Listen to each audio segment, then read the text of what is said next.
Yo. Welcome into the ChrisBeCappinn Show, man. Today is February the 10th. A bunch of games to get into. Quick recap. Try to be efficient with time today. So we are going to jump right into it. Yesterday, I actually didn't even send out any official plays. If I'm being honest, I thought the one play that I liked in the NBA yesterday was the Portland Trailblazers.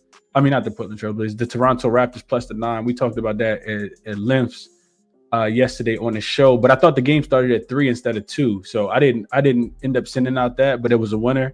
If you watch the show until Isaiah Pacheco under his 6.5 rush attempts was another winner, and then Jalen Hurts anytime touchdown. So it was a 3-0 sweep yesterday based on what I had gave out yesterday.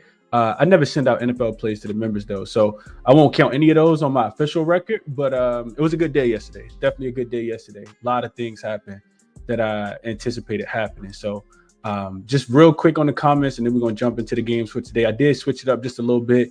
Got notes on all the games, only played a couple things so far, and really just trying to wait on the injury report. It's a lot today, a lot going on, trying to be patient, so I won't have a lot of official plays on the show, but I have made 2 already that I will share with you all, and we'll get to the game. So let's do just that. Good morning, Tasha. Says Philadelphia Super Bowl winner. They did get the job done yesterday pretty easily. Says last word here yesterday. Rockets can't shoot. I'm gonna bang that drum until Min himself hears me. Pelicans team total over for Adrian. He jumped straight in the chat with the plays this morning. We'll see how that goes. What up to my guy Justin? Top of the morning. Brian says, good morning, Chris and chat. The Chiefs upset my perfect weekend in the NBA. We got Luka's first game with the Lakers trifecta. He likes Luka points. What up, Odo? What up, She? Good morning, Peasy. Prince Paul says, Eagles. What up, Hot TV Grits? Good morning from Philadelphia. Some Philly love in here. Shout out to the Eagles, man. They got the job done. I didn't bet on the side. I didn't bet on the total. The 2 props that I gave out were winners, easy winners. And that's what I'm looking for. So I'm glad the Eagles, I don't care if the Eagles won or the Chiefs won. I just needed to make some money yesterday, and we were able to do so. What up, Mark? Good morning. Good morning, Christian. What up, Meryl? Appreciate you for tapping in. D-Hop did get that touchdown. Shout out to GLB. I think it was plus 650 yesterday. I talked about his over receptions at 1.5. Cash, his longest reception at 9.5. I think that cashed, and then his overall receiving yards at 11.5. I didn't bet it, probably should have though. But yeah, D Hop went crazy last night. And Ryan says Maxey first quarter points, all of them were absolute cash yesterday. Absolutely, they were. Let's jump into it for today. Bunch of games on the board. First up, we will start with jaXon, as we always do. jaXon was on Toronto yesterday, so another winner for jaXon. I think that's 8 of the last 9 plays jaXon has won. Today's pick, I'm looking at, I just typed in, my prompt was, and jaXon is referral code is in the description of the video as it always is. You get 50% off for signing up for player props, total side, whatever it is that you're looking for. And it does correlate with one of the things that I'm looking at today. I don't agree with the line movement, but jaXon likes. So the prompt was, what's the best ATS spread NBA pick today? That's what I typed in. I just want one, right? Not greedy. I just want one pick. Let's see what jaXon got. jaXon says Minnesota, the Timberwolves plus the 9 against the Cavs, and here's why. So always got a nice little chart of recent, the overall records, the ATS records, the points allowed per game, the points scored per game, and then recent form. And it says why the Timberwolves plus 9 is a strong bet. The Timberwolves are on a three-game road winning streak, showcasing their ability to perform well away from home. Cleveland has been dominant this season, but Minnesota's recent form suggests they can keep the game competitive. ATS trends, Cleveland has been strong ATS team this season, 33-19, but large spreads like -9 can be tricky to cover, especially against a team like Minnesota that has been playing well recently. Minnesota has struggled against the spread, just 23-30, but their recent road success and ability to stay competitive make them a solid pick to cover the spread. Let's see. Matchup dynamics. Cleveland's high-powered offense, number 2 in the league in points per game, will face a tough test against Minnesota's defense, which ranks 6th in points allowed per game. Their defensive strength could help the Timberwolves limit Cleveland's scoring and keep the game within reach. Then you got some injury and depth considerations. There are no major injuries, no major injury updates in the research that significantly impact the game. So both teams should be relatively healthy and ready to compete. So recommendation is the Minnesota Timberwolves +9. Reasoning: Minnesota's recent road success, strong defense, and sharp money backing them. Sharp money backing make them a solid choice to cover the spread against a dominant Cleveland Cavaliers team. While Cleveland is the better team overall, Minnesota's ability to stay competitive in tough matchups give them value at +9. So that's what jaXon likes for today, and I would agree with that. Look, this line opened, I think 6 and being pushed to 9. I don't agree with it, so we're gonna jump into it. But that's what jaXon likes. Like I said, always say 50% referral link in the description so you can get access to jaXon if you want to look at it. So let's jump into it for today. First game up we have is that Minnesota Timberwolves and Cleveland Cavalier game. Like I said, this line opened at 6 yesterday. You do got a couple injuries here for the Minnesota Timberwolves side of things, and if they end up getting ruled in, I think we see the line go back down. Anthony Edwards is listed as questionable. So is Mike Conley, of course. No Dante DiVincenzo, no Julius Randle, of course. And then on the Cleveland side of things, Isaac Okoro is still out. Dean Wade is still out. We know that they just signed Max Strus is now in the starting lineup. They just traded for DeAndre Hunter, so he'll make his season debut with the Cleveland Cavaliers today after doing his press conference yesterday. So I'm looking into the game, right? And Cleveland did win and cover as 5-point favorites back on January 19th in Minnesota. That game did go over to 227. Minnesota is playing well. Like jaXon said, they're 8-2 straight up, 6-4 against the number in their last 10 games. They've won and covered 3 straight after dropping back-to-back games versus the Sacramento Kings and the Washington Wizards. They're 7-3 to the over, so their offense has been playing well. Defense, not so much as of late, but they are still a top 10 rated defensive team over the last 5 games. This is the first road game after 5 straight home games for them. So Cleveland does have 1 extra day's rest here. They've won 6 of their last 10, but only have covered 4 of their last 10. 3 straight non-covers against the Washington Wizards, the Detroit Pistons, and the Boston Celtics after 4 straight covers. So this is the last week, of course, before the All-Star break. I'm not looking to lay a bunch of points with these teams. When I look at how Cleveland has done at home, they've been profitable. I think there's something like 18-10 against the number. But the Minnesota Timberwolves, if you want to back them, you want them catching points, and you want them on the road for whatever reason, they've been much better in this spot. So I looked at it. The Timberwolves are 6-2 against the spread as road dogs this season, 15-11 against the spread on the road in general, which is much better than their 8-12 ATS record at home. So I think if you like Cleveland, of course you want Anthony Edwards and Mike Conley in, but if you like Cleveland, maybe take them first half. They have been really, really good in the first half, specifically at home. But in the Timberwolves, for whatever reason, have started very, very slow lately. They're a very, very slow starting team. I've seen them get down by double digits over the last 4 or 5 games. And then we talked about it yesterday, just fourth quarter, they've been the best fourth quarter team. So I lean towards Minnesota. I think it is too many points at 9. I'm not sure why it's being pushed up to 9. I don't agree with that at all, but that's my thought process. Cleveland, let's see. So I also wrote in my notes, both teams played bottom 5 strength of schedule over the last 5 games, and both teams are top 5 offensively and defensive rated teams. So that's my thought process on the side. I'll be looking at Minnesota plus the 9. And as far as player prop go, I do think Darius Garland is in a good situation here. Even though I like Minnesota to cover the spread, I want to go over to Outlier really quickly and show you what I found on Mr. Garland here. So this is Outlier. There's a 7-day link in the description if you're interested in checking out Outlier if you're new to the software. So Darius Garland, let's just see what we got here for Mr. Garland. So Darius Garland, I'm looking at his threes, right? So green, right? Super green. I mean, he's just in really, really good form right now. He's cashed in 7 of his last 8 games at home specifically. This is just overall in general. You can see that he's hit 2.5 or more. Well, he's hit 3 or more a bunch of times in a row. This is 9 of his last 10 games. If you filter this to just home games specifically, which you can do by going here, you can see that he's over in 7 of his last 8 and 8 of his last 10 as well. He's averaging 3.1 makes on 7.1 attempts, good for 44%. Anybody that's shooting 44%, I probably want to buy in on that person. On the season, he's over in 74% of his home games. You can see that by just going to 2024. And these are all home games, 74%. 20 of his 27 games. You love to see that, including 13 of his last 15. So from this green arrow here, when they played against Denver at home, until here, that's 13 of 15. With the 2 games that he missed, he stayed right on. He missed by the hook with 2. So I like Darius Garland in this matchup. Even though Minnesota does rank 6th best at 3-pointers allowed, Garland is over in 9 of his 14 games versus teams that are top 10 in 3-pointers allowed, and over in 6 of his 7 home games against the same teams that are top 10 in 3-pointers allowed. So even against good defenses, Darius Garland typically plays really, really well. So that's my look in this game. Plus the 9, Darius Garland up and over his 2.5 threes. If I'm betting this one, those are the 2 bets that I'm making. Go through the comments really quickly, and then we'll move over to the next game. Try to keep it very concise today. Let's see. What up, G421? He says, was that over other team from Philadelphia?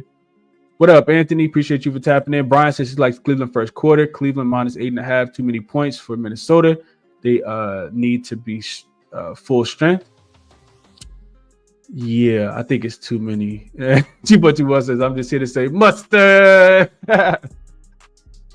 That's funny, man. What's up, Shy? Says, good morning. If you ever plan on changing your intro music, I got a perfect beat for you. Email it to me, Shy. I need copyrights to it as well. I need to make sure you got copyrights to the beat, but email it to me at ChrisBeCappinn at gmail.com. And 2 P's and 2 N's too. And I'll listen to it. I like over a little bit more, Brian. I do think this game goes up and over the total, but I didn't play it. Julio says, what up, Julio? He says he likes Minnesota as well. Yeah, I think 9's too many, man. You need Anthony Edwards in, of course, but I agree with that. What's up? Richard says, good morning, brother. Just getting in here. I got Bobby Portis over 13.5 rebounds and assists. What you think? Yeah, I think that's a good look, Richard. I do. I was looking into Bobby Portis as well myself. Merrill likes Mobley over his 28.5 points, rebounds, and assists. Okay. And this is not true, Black Harry Potter. He says Minnesota trash versus 3-pointers allowed. I don't think so. I gotta look a little deeper. Merrill also likes Naz Reid over his 15.5 points. So we'll see how that goes. Cleveland can't give it up. They can't give up the threes, right? We just talked about that with Derek White last week. Let's move over to the next one. We got the San Antonio Spurs and the Washington Wizards in DC today. This line open, I saw 9 on DraftKings, then I saw 11. And it's being pushed. It looks like right now, it looks like 11.5 is what it is settled at. The total has jumped up a little bit from 235. I see a 237, but it looks like consensus is 236.5. So you got a Wizards team that does have a couple guys on the injury report. Keontae George is listed as questionable in this game. And Alex Sarr is already ruled out. Chris Middleton and Marcus Smart are supposed to make their season debuts. And then on the San Antonio Spurs side of things, I didn't see anybody on the injury report. Let me just double check. Yeah, they'll be pretty healthy outside of Basley, who hasn't been playing anywhere. Bassey, who hasn't been playing anyway over the last couple games. So head to head, the Spurs smoked it. Well, I wouldn't say smoke, but they pretty much did whatever they wanted to in the last time that they played. These teams played back on November the 13th, and San Antonio won 139-130. They were laying 9.5 points as a favorite, though. That game did go up and over the total at 224.5. You see this total a lot higher than that one. That one went up and over by 40 points, though. So that still kind of makes me lean towards the over in this game. I'll just say that. When I look at San Antonio, they haven't been covering Spurs. They really just haven't even been winning games. They're 3-7 straight up, 4-6 against the number in their last 10 games, 8-2 to the over, including all 3 of their games since Fox joined have gone up and over the total. This is game number 5 of a 6-game road trip. They got Boston up next, and they're coming off a heartbreaking loss against Paolo Banchero. We did get that one correct, taking the Orlando Magic plus 1.5 at halftime of that game on Saturday night. So Paolo Banchero, game winner on Saturday night, added another loss for the San Antonio Spurs. They've lost back-to-back games, of course, since beating the Atlanta Hawks, lost to Charlotte before that, the night before as well. So the Wizards on the other side of things, third game in 4 nights for them as well. This is back-to-back losses to the Cleveland Cavaliers and Atlanta Hawks for them. Third straight home game, though. They've covered 4 straight. They had covered 4 straight before losing to Atlanta by 14 on Saturday. I think they were getting 7.5 points. So one thing I don't want to discredit the Wizards for too much, and it's really rare that I credit the Wizards. If you've been watching, you know. I don't want to discredit the Wizards on that second leg of a back-to-back, because the Wizards are one of those teams that's not a real NBA basketball team. So if they cover one night and then they play another game in the second night of a back-to-back, I expect them to be in shambles, and it's almost probably going to be an automatic fade spot. If the Wizards cover one night, I'm probably going to fade them every single time for the rest of the season if they're playing the second leg of a back-to-back. Because no way the Atlanta Hawks should ever cover a game, but it makes sense when you're playing the Wizards, and the Wizards had actually covered against the Cleveland Cavaliers the night before. So I want to discredit the Wizards too much. They are 14th in offensive rating, 12th in defensive rating over the last 5 games, playing at the 15th fastest pace against the 19th strongest schedule. Those numbers, 12, you hear me say 14, 12 for the Wizards, that's really good because this is 29-30 for offensive rating and defensive rating. As most people know already, it's not a real basketball team. They don't have any rim protection with Rashad Holmes down there either. San Antonio offense should look a lot better. This is not a great offense right now, even though the numbers would kind of the eye test would make you think that San Antonio is good. They're actually 25th in offensive rating, 13th in defensive rating, playing at the 6th fastest pace over the last 5 games against the 9th most difficult schedule. So I do expect the offense to look good. I would look towards a team total over. I'm not betting this game, but I'm looking towards a team total over. And I would also be looking towards Wemby up and over his points prop. Wemby had 50 the last time that these two teams played. He shot 18 for 29 from the field, 8 for 16 from the three-point line. The Wizards don't really have a center with Rashad Holmes out there. Keontae George at the power forward position. Wemby should get whatever it is that he wants. I'm not a big Wemby points over guy. His rebounds have actually gone under, I think, in 9 of his last 10 games, listed at 11.5 or 10.5, whatever they got it set at. I will be looking towards Wemby points and rebounds over in this game. So that's my thought process on this game is I'm not sure how Wemby does not have a good game in this one. All of the things that all the ways that Wemby likes to score, the San Antonio Spurs, the Washington Wizards give it up. So real quick, I'll just put some numbers to that really, really quickly. So he's listed at 25.5 right now. Wemby's actually stayed under in 3 straight games. He didn't get there against Orlando, only had 18, 16 versus Charlotte, 24 versus the Atlanta Hawks. But Wemby he scores 16% of his points in transition. The Wizards are 28th in transition defense. He scores 15% of his points as the pick and roll man. The Wizards allow the second most points as the pick and roll man. Like I say, I mean, he had 50 the last time that they played. And their defense, in my opinion, probably got worse since then. I don't think they're going to be able to stop Wemby. I would be looking towards Wemby up and over his points. I didn't bet it, though. The other thing I'm looking at, and I'll bring this up over on Outlier so you can see it as well, is Mr. Chris Paul. I think Chris Paul is in a really good spot here tonight as well.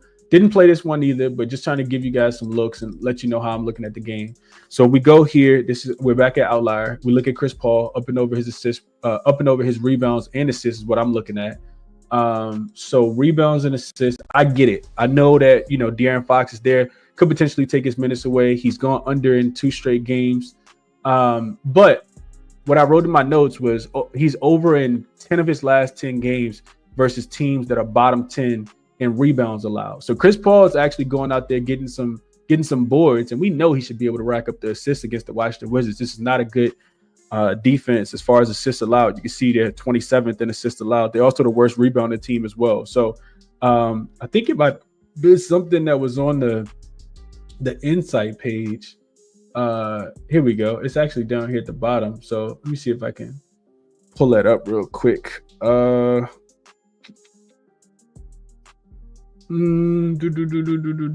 Under over. This is his fifth prop. I think he get there. I know De'Aaron Fox gonna steal some assists. As far as the Wemby assists, I'm not looking to play unders. I am looking to play under on Wemby. Not today though. Not against the Washington Wizards. He could have a quadruple double. This could be a real quadruple double type game for Wemby. So lean towards Chris Paul, open over his rebounds and assists at 10.5. It was plus 105 on Bet365 when I wrote it down last night. And then I'll also look towards Wemby up and over his points prop. Didn't bet either one of them though. Let's see what the thoughts are here. He does play tonight, Watson. He does play tonight, and I'm not looking towards the Cavs, but he does play tonight. Let's see. Cleveland 30-4 in 10-point games. Here comes another. Chris Paul over his assists for Christian. I like it. Bilal over 23.5 for Merrill. Yeah, we back. Yeah, we definitely back. Mobley 20, Allen and Mobley double. I was late too, OJ. So Don't beat yourself up too bad. And I was late as well. Ryan says really wanted to bet Wemby over his 11.5 boards and Paul 6.5 assists, but the blowout scares me. I don't even think that, who have they blown out though, Ryan? Who have Cleveland blown? Who is San Antonio blown out so far since De'Aaron Fox has been there? Nobody. They got out to that big lead against the Atlanta Hawks on Friday. They didn't even cover that game. They didn't cover against Charlotte either. They lost. So I don't think it's going to be a blowout. The Wizards have actually covered 4 of their last 5 games. The blowout shouldn't talk you off, in my opinion. That's my opinion. I also wrote down real quick, double-digit favorites that have failed to cover 3 straight games are 11-3 to the under this season, which is scary. 216 points are being scored on average. So that suggests that this game goes under. I'm not looking towards the under, though.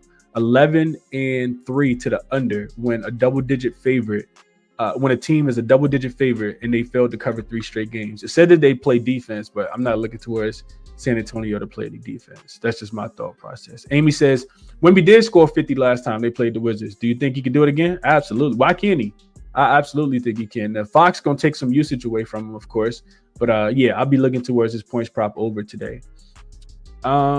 Is not a real basketball team. Not a real basketball team at all. And I mean that when I say it. What up, Charles says, good morning, Chris and chat. Hope you're doing well. And I appreciate you. Appreciate you for sure. TC Best says, good morning, Chris and chat. I was looking at Wemby points plus rebounds over 36.5. So I'm glad you're looking at Wemby as well. Yeah, I was kind of looking at the numbers like, bro, that's insane. And like I said, the Wizards actually had a center. Rashad Holmes is not a true center in today's NBA. Remember, they just got rid of Valanciunas. So that's my thought process there. We got to keep it moving. Next game up, we got the Atlanta Hawks and the Magic. Orlando Magic, I did bet. I do have a play in this one. I actually got a little CLV, man. I feel good about myself waking up this morning. I sent out a play last night. So let's jump into it. We got for the Atlanta Hawks injury report first. We got Trae Young listed as probable. He's probably going to play. He's been listed as probable like the last 4 times. And then on the Orlando Magic side of things, they are healthy now. Jalen Suggs is listed as doubtful. Outside of Jalen Suggs, though, they are pretty healthy. So first matchup of the season, Atlanta has owned Orlando. If you go back through it, they've won 3. They've won and covered 3 of the last 4 head-to-head matchups that were played last season. 7-3 straight up in the last 10. Last 3 totals have all gone to the under. And for Atlanta, back-to-back wins. They beat the Milwaukee Bucks, beat the Washington Wizards on back-to-back days. They've covered 5 straight games. 7-3 against the spread in their last 10. Atlanta starting to get a lot of points with no Jalen Johnson, and they've been able to kind of keep it going, man. They will have a little bit different lineup. It looks like Gorgeous Niang is projected to be the starting power forward, which, boy, I don't want Gorgeous Niang starting on a team that I want that I want to bet on, and that's just my thought process. The Orlando Magic haven't been good recently. They're 3-7 straight up, 2-8 against the number in their last 10 games. They did beat San Antonio by 1, but didn't cover. Against Orlando, they were laying against San Antonio, they were laying 3 in that spot. So still just 1-6 against the spread in their last 7 games. This is the second game back home after a 6-game road trip, though. And Orlando, in my opinion, got to start picking it up, man. These are 2 teams going in the opposite direction. Their records are very similar. Atlanta's 25-28. Orlando's 26-28. But I look at this game and I think, man, Orlando got to win this game. Do they win by 5? I'm not sure, man. I don't know if I know I want to bet on Orlando. I don't know if I want to lay 5 with them, though. Atlanta has been sneakily covered. They have, like, in a very, very sneaky way, been covering these spreads. Last 5 games, they are 9th in offensive rating, 17th in defensive rating, playing as the fastest paced team against the 3rd easiest schedule. Orlando, 2nd worst offensive rated team, 8th best defensive rated team, playing at the 22nd slowest pace versus the 15th most difficult schedule. So Atlanta has shot. This is the one thing that kept me off Orlando. Atlanta has actually shot the 3-point ball really, really well recently. They're 8th in frequency, 5th in accuracy over the last 5 games. Orlando's not that great defending the 3-point line right now. 25th in opponent 3-point accuracy last 5 games. Atlanta has also ran the fast break a lot recently, and Orlando has not defended it well. They're 3rd worst in transition defense over the last 5 games. So as much as I want to play Orlando, I was looking into it yesterday. I think me and Joe was talking about it in the Discord yesterday. I'm going to stay off this side, but I do want to play Orlando in this spot. Just really, I don't know, man. They got a couple more games at home, so maybe I'll catch them in the next one. But I don't think I want to lay the points with Orlando in this spot. I do want to lay the points, but I don't think I'm going to. What I played in this game, though, is actually Trae Young under his 36.5 points and assists. So we'll go back to Outlier really quickly. The number, I got -115. I did wake up this morning. This was -120. So looking at Mr. Trae Young, he is in really good form. Hopefully he gets named the All-Star. He gets named the All-Star for Giannis being ruled out. And then and then he can stop going so crazy on the league, man, because Trae has been absolutely killing it since they made that trade. If you look at his points plus assists, he's been killing this line. It's at 36.5, minus 105. You can see, last 5 games, he's up and over in 4 of the last 5. Been crushing it. Pacers, 51 points and assists. Detroit, 43 points and assists. San Antonio, 44 points and assists. Against the Bucks, he was limited to 24 and 7. So he stayed under at 31. And then, of course, against the Western Wizards, he had 35 points and 14 assists. So he has crushed this number recently. But when I did some digging into it, this is not a good matchup for Trae. The Magic allowed the second fewest assists and play at the second slowest pace. Now, these teams that we just talked about, we know the Wizards are not a real basketball team. The Spurs defense has not been great. We talked about that. Detroit, not been great defensively either. And then the Pacers, he just kind of went off on them. And this was in Indy as well. So second fewest assists allowed, playing at the second slowest pace against teams that are top 10 in assists allowed and bottom 10 in pace. So those two things that I just mentioned, not even second and second, but top 10 in both. Trae is under his 36.5 points and assists in 7 of his 8 games this season. He's averaging around 32, I think it was. So I did lock in Trae under his 36.5 points and assists here. Like I said, I got a little CLV. This has moved to 35.5 on most books, but Bet365 still had it at 36.5 minus 120. So if you're interested in telling, you can take that. That was one of the plays that I did lock in for tomorrow. For today, I locked it in last night. Sent it out about midnight last night. So that's my thought process on the game. As much as I want to lay with Orlando, Atlanta has been covering numbers. I kind of lean Orlando team total to go up and over. Atlanta's defense does not do it for me. They've been giving up points left and right, and now you got Gorgeous Niang in the starting lineup. I just don't see how they're going to consistently get stops. The other thing I also got loaded in the chamber, did not bet this, Onyeka Okongwu under on his points, rebounds, and assists, and that's predicated off Orlando being a very, very good team for what Onyeka likes to do. I know he's getting starter minutes now with Capella, playing off the bench, but Onyeka has actually struggled in these matchups where the Orlando Magic, against teams like the Orlando Magic that do a really good job of limiting points in the paint, limited second chance points. You got Goga Batadze back. You got Wendell Carter Jr. down there. So I also lean towards Onyeka Okongwu. It was kind of difficult for me to make my mind up, but I don't like playing multiple plays in the same game. But Onyeka Okongwu under his points plus, actually his points, rebounds, and assists. The number is 25.5. And the Orlando Magic rank, 9th against the pick and roll man. He scores he scores 72% of his points in the restricted area. Orlando Magic number 1 in points allowed in the restricted area. So yeah, and they're a great rebounding team. They're actually the second best rebounding team. And Onyeka, I don't think he's gonna get any boards tonight either. So I do lean Onyeka under his points, rebounds, and assists, but I stayed off of the game. I stayed off of this one specifically. Let's see. Dante says, right, can't be laying this many points with the Spurs. No way possible, man. No way possible I'm laying that many with the Spurs. G421 says, I know I'm not playing Fox. Cost me 2 units back-to-back over the weekend. Going under on his points. All started with the disallowed 3 at the buzzer. Yeah, that 3 wasn't supposed to go. Mark says he'll pass here. Julio says Atlanta will pass. Brian says Atlanta +5. They've been covering Orlando money line. Trae over, Merrill says. I like Trae under. So me and Merrill on the opposite side here. I like Trae under his assists. I just put them together though, but I do like Trae under his assists. Like I said, Orlando, second best in assists allowed, third best defensive rated team, 4th in points allowed in the paint. I like Trae under his assists today, but we'll see how it goes. Merrill also likes Dyson Daniel over his rebounds and assists. I know that's been cashing. Tasha says she'll play Atlanta team total over.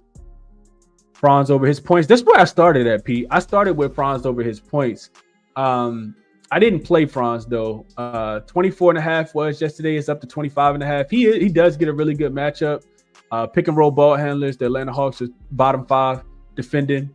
So it makes sense. I also wanted to look at Paolo though, because Paolo has been absolutely trash recently. He stayed under. His number is 23.5. It was 22.5 last night. He stayed under in 7 straight games.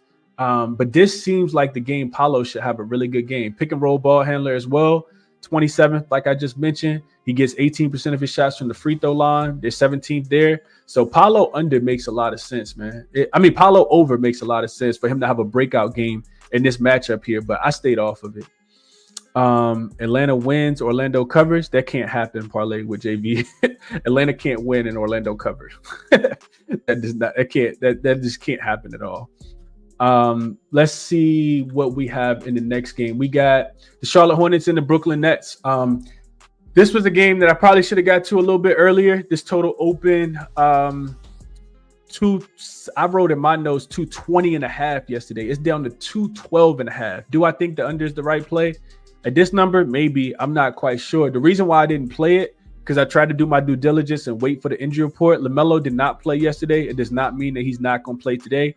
If he plays, of course, this offense is going to look a lot better. We talked about the under in the game yesterday between them and Detroit, and that was a sweat-free under yesterday. 225.5 was an easy winner. So LaMelo is probably going to be listed as questionable. Let me just double-check the rest of the injury report based on what I didn't have in my notes. So I see D'Angelo Russell is questionable as well. Diabate ended up leaving that game yesterday. Not sure if he's going to play. I don't think he returned. And Nurkic also could make his debut today, and Mark Williams could potentially make his return today. So not sure if any of those guys going to play. Also, Nick Smith Jr. he ended up being ruled out yesterday's game. So Charlotte injury report is all over the place. They got like 7 guys. Same thing for Josh Green as well. He didn't play on Sunday, so he could potentially return. And then on the Brooklyn Nets side of things, I mentioned D'Lo, but also Clowney is listed as out. They do got Cam Johnson back now. So the under is probably the best play here still. Brooklyn has, for whatever reason, dominated this Charlotte team. They've won 7 of the last 10 games in the head-to-head matchup. And both games this season, they've actually beaten the Charlotte Hornets team. The last one was played about 2 weeks ago on January 29th. That game stayed under the 205.5. Charlotte won that game easily, 104-93 as a 1.5-point road dog. This is second leg of back-to-back, third game in 4 nights for Charlotte. Fourth and 6 nights as well. 6 game in 9 nights as well with no rest. It should be an automatic fade spot here for Charlotte, but we'll see what happens if LaMelo comes back. I do think it's a Brooklyn spot. Does Brooklyn want to win the game? Who knows? I'm not interested in betting on teams like the Brooklyn Nets at 18-34 that overachieved earlier this season.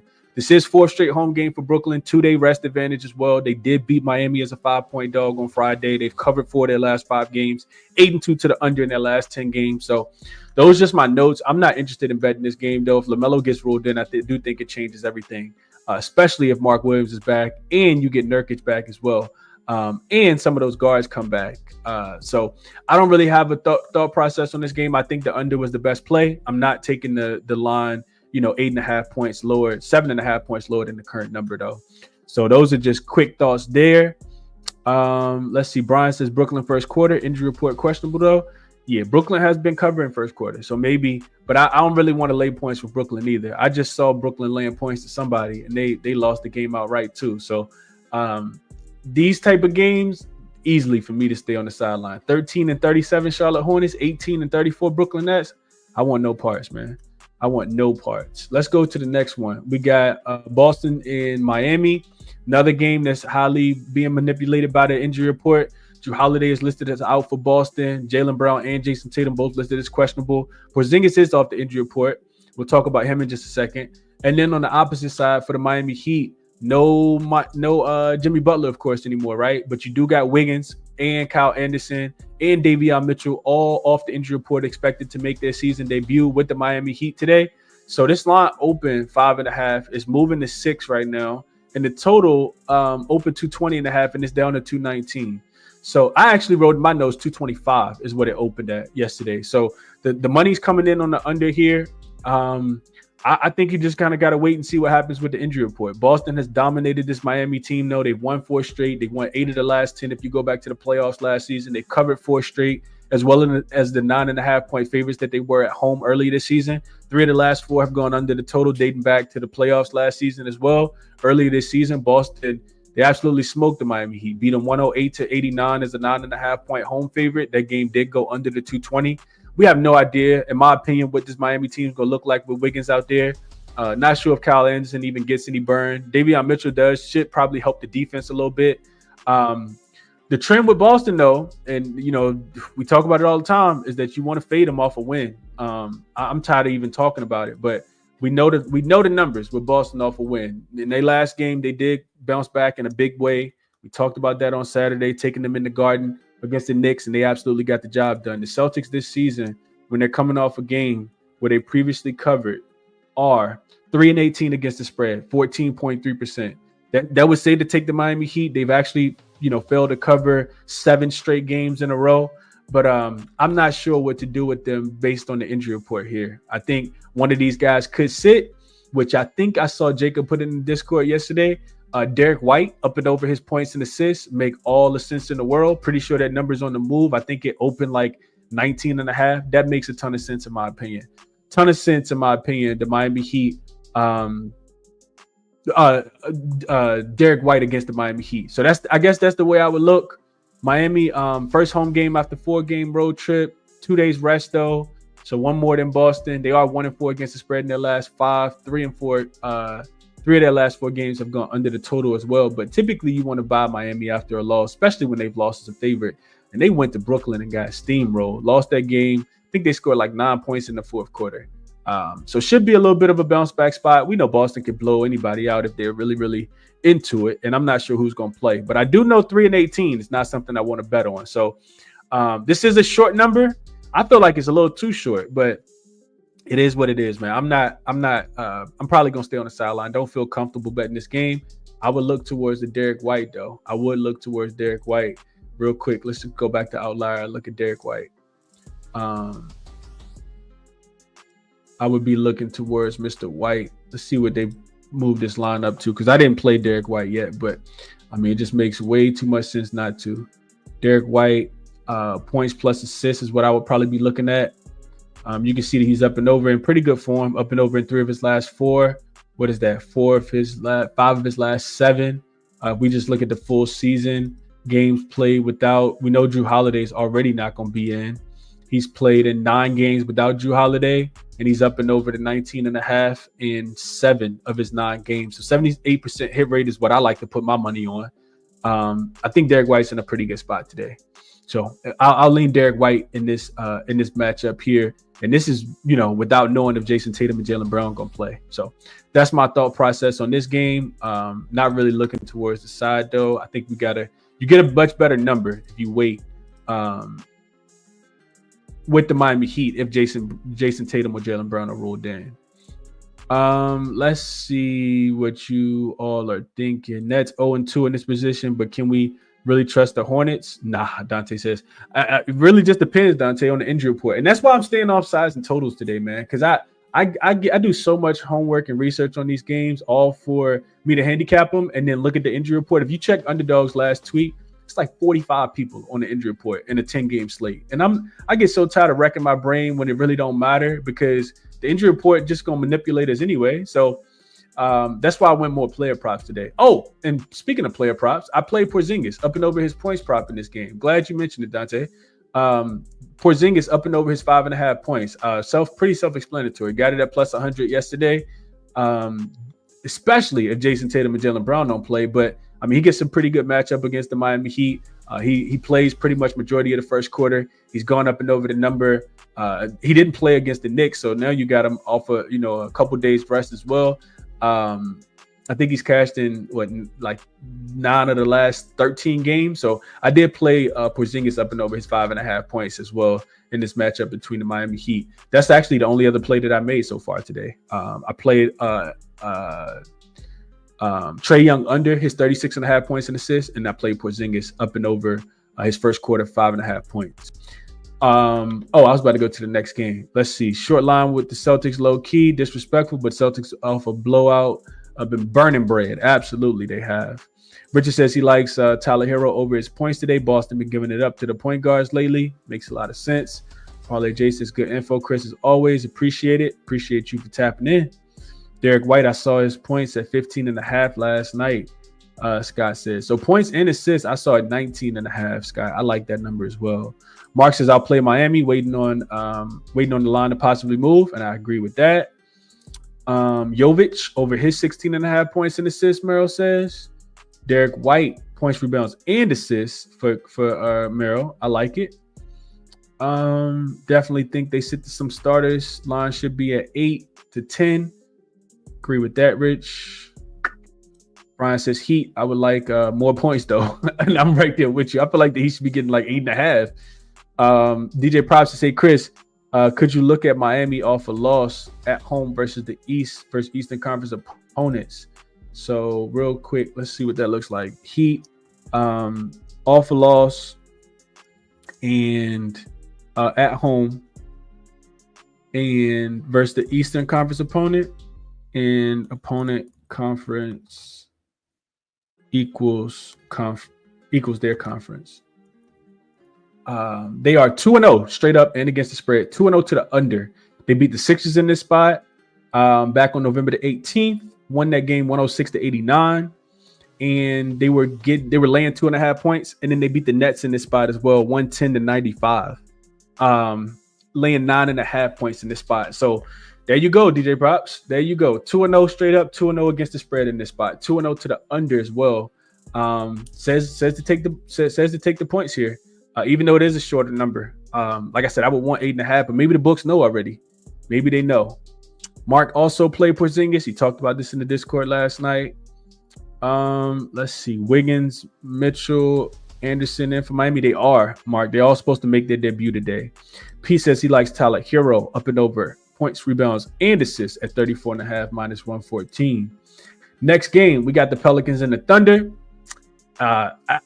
Honestly, it's a complete pass to me. The only thing that even remotely made a little bit of sense was to take the Pelicans team, take the Thunder team total up and over. Let's see real quick. That number is 124.5. I think they can score 130 in this spot if they really, really want to. They've absolutely owned this Pelicans team. I'm looking at the Pelicans injury report first and foremost. Kelly Olynyk is out. Brandon Boston is out. Herb Jones is out. Bruce Brown is out. And then on the Pelican side, they do have some guys out as well. Cason Wallace is out. Isaiah Joe is out.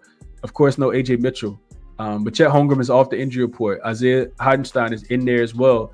OKC, for whatever reason, this is like the little brother. The Pelicans are the little brother. They've won 8 straight. They've covered 5 straight, going all the way back to the playoffs last year. 3 of the last 4 have actually stayed under the total as well. New Orleans is 0-8 straight up, 2-6 against the spread in their last 8 games. Ever since they lost DeJounte Murray, even before that, they just didn't absolutely steamroll. They can't play any defense. They just lack size. And that's one of the reasons they probably go struggle to score in this game. This is the last of a 4-game road trip. They're 7-3 to the over, indicative of them not being able to play defense in their last 10 games. OKC, 8-2 straight up, 5-5 against the numbers, 7-2-1 to the over in their last 10 games as well. They have won 5 straight and are 4-1 against the spread in their last 5. The only non-cover came against the Toronto Raptors. Was it Toronto? Against the Raptors, where they were laying like 18.5. So we just saw them go to Memphis and win that game outright on the second leg of a back-to-back.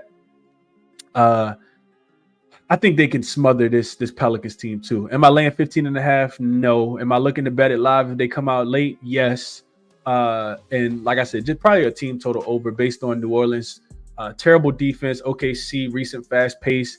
New Orleans has given up 123 to Sacramento, 144 to Denver, 125 to Denver in their last 3 games. It's just absolutely no rim protection for the New Orleans Pelicans, and they play super fast. So when you don't play defense and you play fast, there's only one way to it's a one-way ticket. It's Pelicans team total over, it's Thunder team total over for me or nothing. The Pelicans are allowing 129.4 points in their last 5 games. That's the worst in the NBA.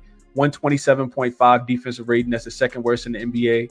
And they're playing at the second fastest pace. And Oklahoma City Thunder, 8th in pace, first in offensive efficiency, 130.2, averaging 131 points, the best offense in the last 5 games in the NBA. So team total over for the Pelicans here. I keep saying Pelicans. For the Thunder here is the only way that I'm looking. Probably stay away from the spread. I think they can get to 125 though. That's the what I'm looking at in this game.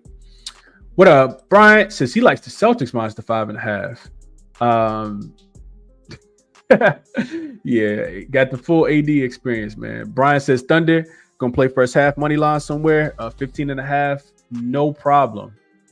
Appreciate you, Jason. Appreciate you for tapping in. Let's keep it pushing. Next game up, we got the Golden State Warriors and the Milwaukee Bucks. Game will be played in Milwaukee. They are on the second leg of a back-to-back. This was actually the strongest spot on the board for me today. Didn't quite get there because of the injury report, though. So this, the fade spots have been absolutely cashing. Yesterday was fade spot of the Houston Rockets, 5th game in 7 nights, 6th game in 9 nights, no rest, and they did not cover the spread. Same thing for the Bucks today. This is the same spot for the Bucks. So the reason why they didn't play it is because Steph is now listed as questionable. Kuminga is out, but Golden State got Jimmy Butler. They're healthy as they have been. The Milwaukee Bucks will be without Giannis, of course. He's not going to be back until after the All-Star break. Pat Connaughton is also on the injury report. I think he's listed more. He was ruled out yesterday. We'll see if he plays today. I'm not sure. So this is the first head-to-head meetings. The teams have been alternating between wins and losses over the last 8 games. Golden State win 1, Bucks win 1. Golden State has covered the last 3, though. They've covered the last 3 spreads against the Bucks.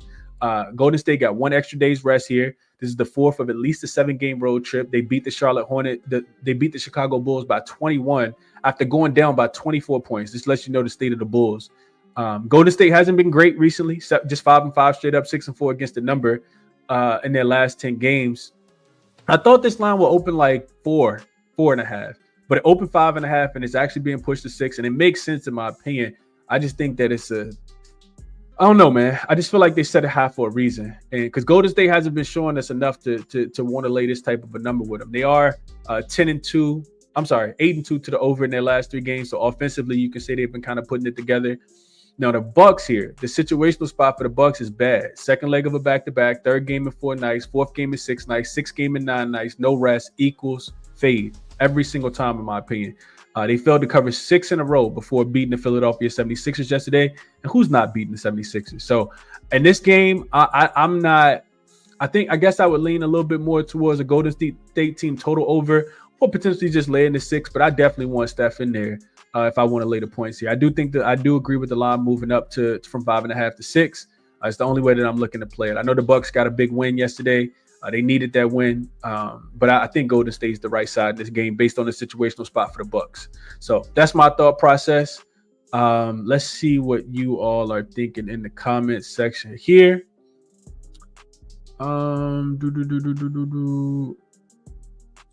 Appreciate that, Big Stepper. Glad you've been cashing, man. Merrill likes Trey over. I thought about Trey over 31.5 points, rebounds, and assists. Brian says he'll take the under here, 231.5. I guess I lean under too. Under makes more sense because this typically when you're in a 6 game and 9 nights with no rest, your offense tends to run out, and you already don't got Giannis. So I guess I agree with that. Golden State defense just haven't been that great though. Dropping Dime says also Bucks team total under. That makes a ton of sense. Bucks are pass for Julio. Jose says fade the Bucks. Julio says 8-0 home teams have won.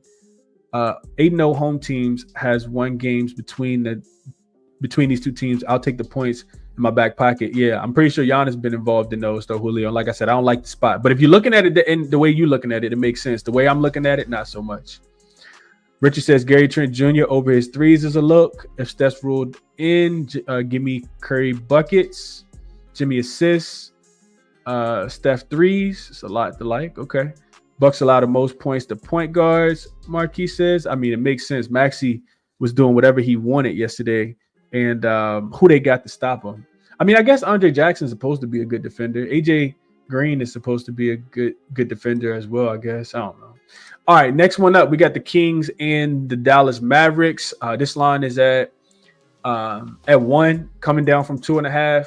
As much as I hate to say it, I guess I kind of agree with the movement here coming down. Sacramento Kings have they've yet to win a game, right? Since the trade. this was a game that I wasn't too interested in. I will tell you one thing I am interested in. I'm just not interested in the side. I do think it's going to be a kind of coin flippy type game. If we look at the injury report, let's get to the injury report first. So we got Sacramento, who got a clean injury report. On the Dallas Mavericks side of things, we know Anthony Davis is out indefinitely. Max Christie is on the injury report listed as questionable due to a right shoulder strain. They need him. Max Christie's actually been hooping since he got to Dallas. Dante Exum also on the injury report as well. He's listed as questionable with an Achilles injury. He just came back. Derek Lively, of course, is out. Caleb Martin is not playing yet. No Dwight Powell. PJ Washington is the guy that I'm looking for. He is listed as questionable with an ankle injury. I definitely think I want PJ in. And if PJ plays, I want to play on PJ. We'll talk about PJ in just a second.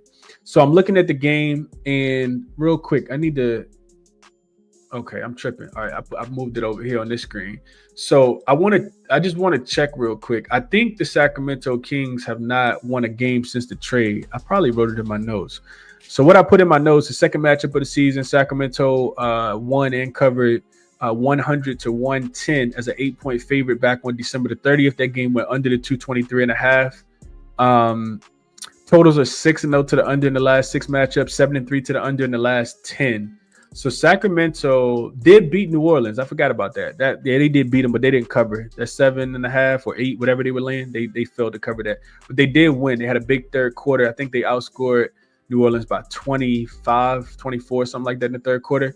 So you got a Sacramento team that is only 4-6 straight up, 2-8 against the number in their last 10 games, 7-3 to the over. They played 7 of their last 10 games on the road. You don't like that for Sacramento. They've been traveling all over the place. Remember, they had their 6-game road trip, came home for 1 game against Orlando, lost that one, went to Portland on the second leg of a back-to-back, lost that one, then came back home for 1, beat New Orleans, and then they right back on the road again with only 1 day of rest. So you don't like that as much. Dallas just hobbled, man. Back-to-back wins, though. They did beat Boston and Houston. They've covered 3 in a row. Second straight home game. They're 6-3-1 to the 6-3-1 against the spread in their last 10 games as well. And this is no, it's not. I was about to say first of a little back-to-back. It's not. So I don't, like I said, I don't really want to play the side. I do want to play on PJ Washington, though. PJ Washington points plus rebounds, in my opinion, makes the most sense here. I won't go back to Outlier, but he just know that he's in a very, very good situational spot, PJ, if he does play without Luka. This is a defense. I mean, he's going to get a lot more minutes, of course, without Luka, and they don't really have a lot of bigs. So when I'm looking into the matchup, the Sacramento Kings defense just plays very nicely into the hands of PJ Washington. PJ Washington scores about 1/4 of his points in the spot up, and we know that the Kings are the worst defense against the spot up shot. He also gets about 24% of his 15% of his points from the free throw line. The Kings give up. They allow teams to shoot the 6 most free throws. And PJ Washington, I think he can get to 20 in this game. So points plus rebounds are listed at 25.5. I do think that he could be able to go down there and snag some boards as well. I'll stay off the side and the total and just look towards PJ if he does play to go up and over his 25.5 points plus rebounds. That's what I like the most in this game. Let's see what you all are thinking here. Justin likes over. Ticket at 237.5. Low CLV there. Julio says pass. Backwood Chris. Brian says Kings, Mavs over. Don't like a side. I don't like a side either. Maxi's been hooping. Max Christie's been hooping, man. I'm going to miss Max Christie. I like Max Christie. My AD jersey is supposed to arrive today too, but if I put it on, might roll my ankle. So I'm thinking fell asleep thinking about whether I'm gonna wear my AD jersey or not. I think I'm gonna wait till he get healthy and then I'll wear it. Anyway, Ryan says Monk over his 2.5. Turnovers been cashing consistently since he's taken over the point guard duties. That makes sense. Dallas is a pretty good defensive team. J-Man says he'll play Monk over his 10.5 rebounds and assists. DeRozan under his 20.5 points. And Sabonis over his 5.5 assists and the over. Damn, that's a lot of plays. Okay. Vaughn says if PJ is in, then I'm going Mavs team total over. I'm going to continue to attack that bad defense. I double check my research, but I'm leaning there. Okay. Sabonis dimes up versus Gafford. Clay over his threes is if there is a spot. Mark says, is it too late to avoid the trade? It is too late, Mark. Y'all got what y'all got, man. Hopefully Luka can bring us some success tonight, which we'll talk about him in just a second. Good morning, Lightbearer. Appreciate you for typing in. Justin says he's also looking at Daniel Gafford double-double. Ronald Cox says he likes Mavs team total over, been cashing consistently, set at 118.5. I think they'll get get there with 3 to 4 minutes left in the game. Okay, we'll see how that goes. All right, next one up, man. Let's keep going. We got the Portland Trailblazers and the Denver Nuggets line open. I want to say I saw 8 yesterday. I wrote in my notes 8. I wrote total at 233.5. And this is up to 9.5 now. And the total not really moved a lot, 233.5. Now we look at Portland. We know Portland has absolutely been hooping. Outside of that last game where they just forgot how to play basketball in the fourth quarter, couldn't score the basketball, reverted back to the old Portland Trailblazers, also couldn't get stops. Minnesota lit them up in the fourth quarter of that game. This is a Portland team that's been hooping, though. You also got, look at the injury report. The Portland Trailblazers got Jeremy Grant listed as questionable. He is truly questionable with right knee soreness. And then you also got Matisse Thybulle out. Robert Williams, game time decision. On the Denver side of things, I saw that Michael Porter Jr. listed as questionable. He didn't play in the last game. And then Jamal Murray is listed as probable. And Aaron Gordon, I think, is also listed as probable. So those guys should be in. No Peyton Watson, no Russell Westbrook, of course. Portland did beat Denver on December 19th as an 8-point home dog, 126-124. The game went up and over to 235.5. Denver had actually won 7 straight before that in the head-to-head matchup. And the totals are actually 7-3 to the over in the last 10 head-to-head meetings. That makes me think and lean over, if I'm being honest. But Portland has been playing defense. 8-2 straight up, 9-1 against the number in their last 10 games, 6-3-1 to the under.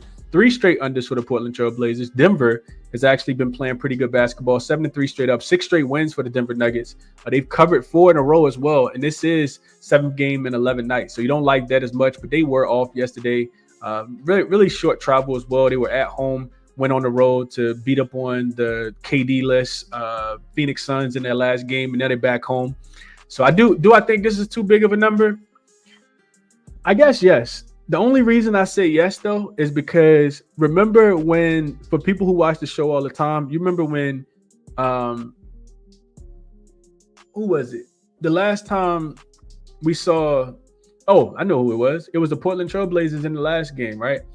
So last week when the Portland Trailblazers were getting, I think, 6 points as a home dog or 5.5, whatever they were getting against the Phoenix Suns. And I bought that trend up that I don't have it in front of me right now. I can go back and easily find it, though. I bought that trend up that said that you play the dog in the first matchup between two teams when they play back-to-back. Because this is the first of a back-to-back series. Game 2 will be played on Wednesday in Portland. So I that's how I kind of feel about this game. It's like Portland's been hooping. They're coming off a loss. Can they keep it within the number? Yes. I know Denver has absolutely been covering. They've been smoking teams at the crib specifically.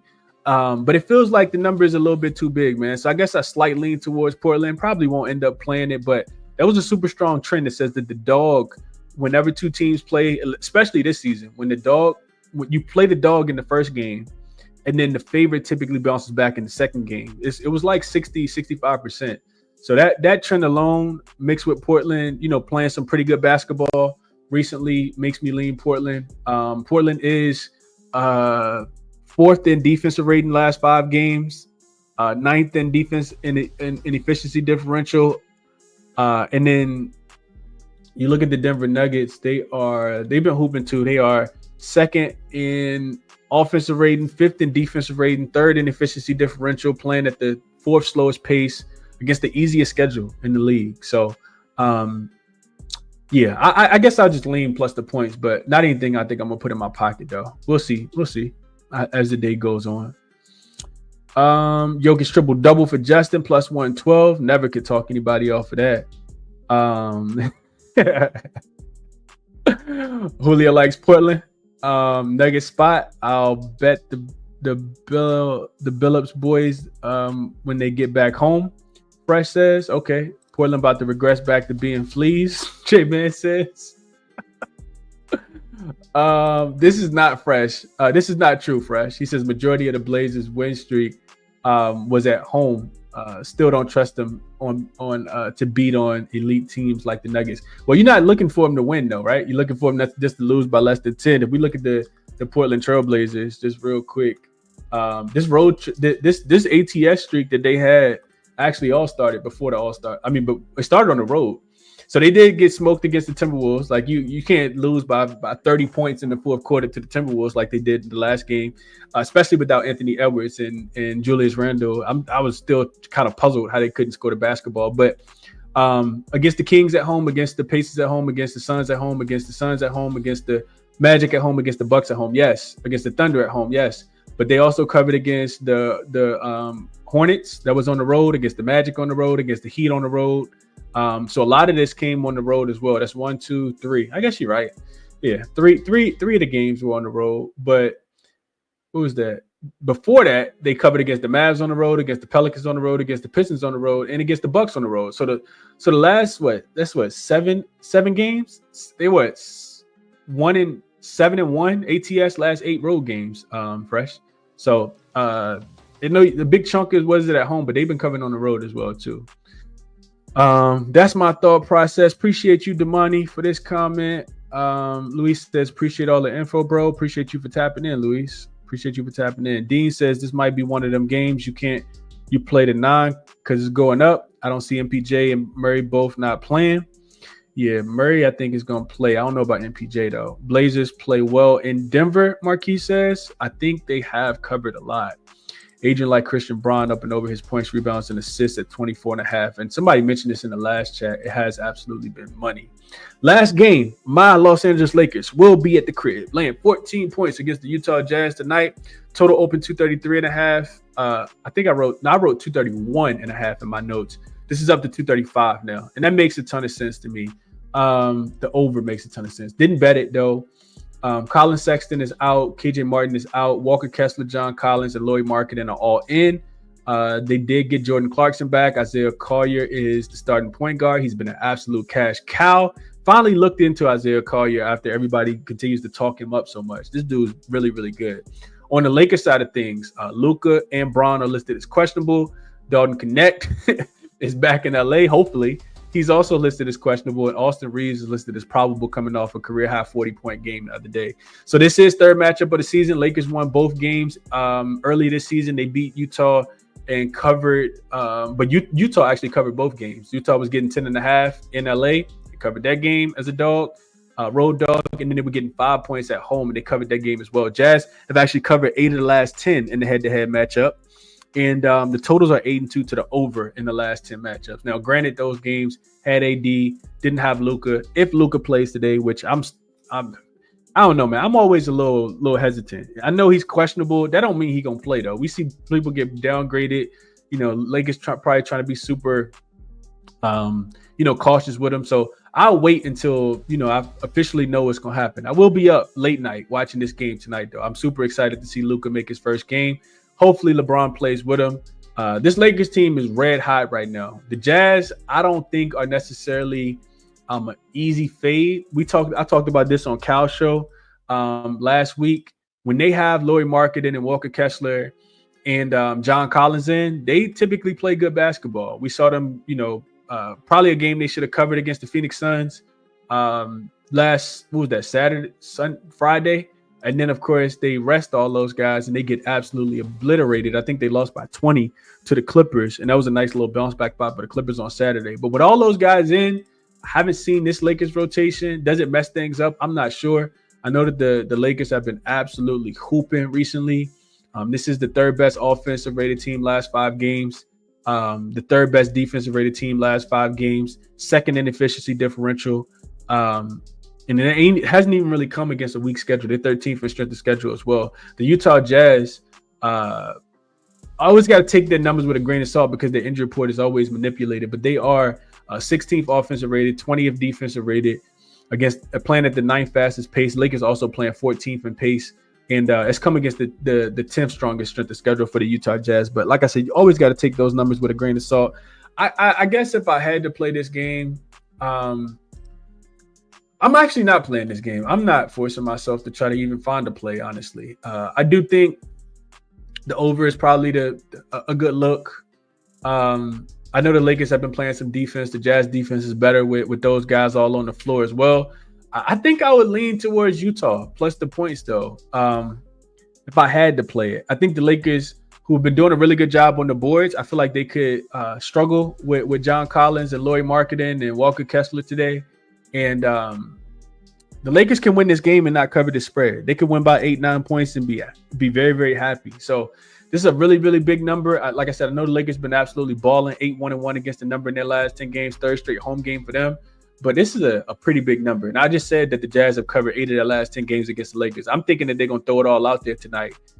Everybody's going to be available. So I probably lean plus the points here. They stay open at 14, is down to 13. And I guess I would agree with the movement there. Let's see what you all are thinking about this one. We'll do a quick recap and get up out of here, man. Appreciate you, Fresh. GLB says over here as well. Marquis says definitely like the Lakers in Lakerland. Luka's debut. Julio says he's playing. Line tells you. We've seen that happen plenty of times, and it goes the opposite way, though. But I understand. Y'all think the Lakers land 13 without Luka and Bron playing? Hell no. Yeah, the books don't always know, though, Julio. You ever saw a spread move when a player got ruled out? Maybe not. It happens all the time, though, my brother. It happens all the time, man. These books don't always know. But we'll see. We'll see. Ronald says ESPN has a schedule, so I say Luka is playing. There's no way LeBron would sit out Luka's first game. Man, a lot of opinions here. I'm going off. I try to come on the show and give y'all facts. I never know who's playing, who's not going to play. I wish I knew who was going to play. Go look at the questionable list today. Y'all tell me everybody that's playing, because then I can make my bets. If everybody know who's going to play, I have no idea who's going to play, man. Now, should they play? Yes. But if they got rolled out at the last minute because of a minor setback, we've seen it plenty of times, man. I don't know how long y'all been capping the NBA, but I have been for a while. Jalen likes Walker Kessler over his 20.5 points plus rebounds, double-double at plus 135. Makes a ton of sense, in my opinion. Appreciate you, Justin. Richard says Luka triple-double, may put some pizza money on it. If he plays at plus 700, what you think? Yeah, I couldn't talk you off. It is his first game back. It's going to be interesting to see what the Lakers do with his minutes. Remember, Luka hasn't played since before Christmas, because he didn't play in that game. He did play on Christmas, right, against the Timberwolves. I don't think he's played since then, though. So, yeah, that's the way I'm thinking, man. I don't think they get blown out tonight, though. I don't think so. The way the Jazz been blowing the spreads in the last few games is diabolical, Dante says. Maybe first half then. Don't play too many spreads, Vaughn says, but love Utah tonight. Got to make sure the Jazz players are actually playing, though. They love to rule players out with a couple. I just said this, Vaughn. Vaughn, though. Vaughn, though. Taylor says, Luka, cool. Who's stopping Kessler down low? Kessler over his 10.5 points. Lakers allowed 27 most points via putback versus teams 24 for worst via putback. He's over in 8 of his 11 games. All 3 unders versus Wemby and the Spurs. Makes sense, Taylor. I'm not sure who's going to go down there. The Lakers have been doing it collectively, but I don't think you're going to really be able to help off people. Jackson Hayes going to have his work cut out for him. Lakers should be calling up centers right now. I hope Rob Pelinka ain't go to sleep last night. We need one. We need one bad. DJ Prop says Luka, LeBron, and AR will be the first little 3. No bigs in LA, man. All right, let's jump into. I don't even know if I wrote the recap up or not, but let's jump into the recap. I did not. So these are just the plays from yesterday. 3 winners too. Hope people got a chance to watch the show yesterday. All right, so let's jump into the recap for today. The best that I made were Trae Young under 36.5 points plus assists. Kristaps Porzingis over 5.5 first quarter points. And then those are the only 2 things that I played so far today. The other things that are on the short list, if you listen to the show, you know already. But it's a bunch of things that I like today, and I'm not even gonna go through and add all of them to the short list. Just go back and listen to each game breakdown, especially if you join late. I'll put the show in chapters. I'll give you guys a couple, I guess. I'll give you a couple. So Wemby, over his 25.5 points, I think is a good look. I also really want, PJ Washington. Over his 20, I think it's 25.5 points plus rebounds. If he gets ruled in, Minnesota, I'm seeing plus 9.5 now. Maybe the books know Anthony Edwards isn't gonna play, because there's no way this line should be 9.5. I agree with jaXon on that move.